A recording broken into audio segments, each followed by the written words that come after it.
అమరావతి రాజధాని యాక్చువల్గా అధ్యక్ష 2014-19 నిర్ణయించినప్పుడు ఇదే సభలో వైఎస్ జగన్మోహన్ రెడ్డి గారు చాలా క్లియర్గా అమరావతి రాజధానికి 30,000 ఎకరాలు కావాలని, ఇక్కడ అమరావతిలోనే యాక్సెప్ట్ చేస్తాను ఇదే సభ సాక్షిగా 2014-19లో చెప్పారు అధ్యక్ష. అయితే ప్రభుత్వం మారంగానే ఆయన ప్లేటు ఫిరాయించి 3 ముక్కలు ఆటాడి ఎక్కడా రాజధాని చేయలేదు. సుజనా చౌదరి గారు సభ్యులు చెప్పినట్టుగా ఇక్కడ రైతులని నానా ఇబ్బందులు పెట్టారు, 1-2 కాదు. వాళ్ళు ఎంతో ఓర్పుతో 5 సంవత్సరాలు యాక్చువల్గా చాలా సఫర్ అయ్యారు. దానికి సుజనా చౌదరి లాంటి వాళ్ళు ఎంతోమంది కూడా యాక్చువల్గా సపోర్ట్ చేయటం, హైకోర్టు సుప్రీంకోర్టులు కూడా లీగల్ లాయర్లు పెట్టి చేశారు. అది నాకు కూడా తెలుసు అధ్యక్ష.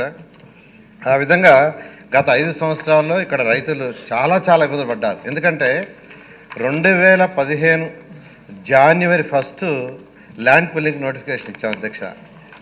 2015 ఫిబ్రవరి 28వ తేదీ అర్ధరాత్రి, అంటే 58 రోజుల్లో ఒక్క లిటికేషన్ కూడా లేకుండా 34,000 ఎకరాలు ముఖ్యమంత్రి గారి మీద నమ్మకంతో రైతులు ఇచ్చారు.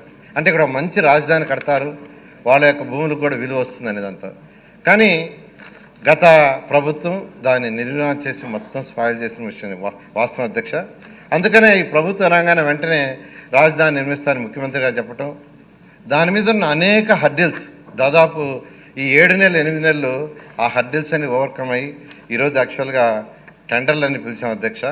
వారు అడిగిన దాంట్లో యాక్చువల్గా ఏంటంటే, మొదటి పరిస్థితులు ఇంకా డీటెయిల్గా చెప్పాలంటే వరల్డ్ బ్యాంకు, ఏడీబీ బ్యాంకు 13,400 కోట్లు యాక్చువల్గా శాంక్షన్ చేసింది అధ్యక్ష. కేఎఫ్డబ్ల్యూ బ్యాంకు 5,000 కోట్లు ఇవ్వడానికి ముందు వచ్చింది.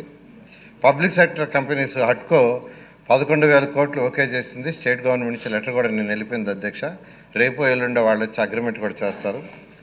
సెంట్రల్ గవర్నమెంట్ గ్రాంట్ కింద 1,560 crores ఇస్తుంది అధ్యక్ష. అది కాకుండా ల్యాండ్స్ మార్టిగేజ్ చేయటం, లీజు అమ్మటం వల్ల బ్యాలెన్స్ అమౌంట్ తీసుకోవటం, నేషనల్ మరియు ఇంటర్నేషనల్ మార్కెట్లో తక్కువ రేట్ ఆఫ్ ఇంట్రెస్ట్కి లోన్స్కి ప్రయత్నిస్తున్నాం అధ్యక్ష. ఆ విధంగా యాక్చువల్గా డిఫరెంట్ ఏజెన్సీస్ నుంచి ఈ యొక్క అమరావతి క్యాపిటల్ సిటీ కంప్లీట్ చేయడానికి తీసుకుంటాం అధ్యక్ష.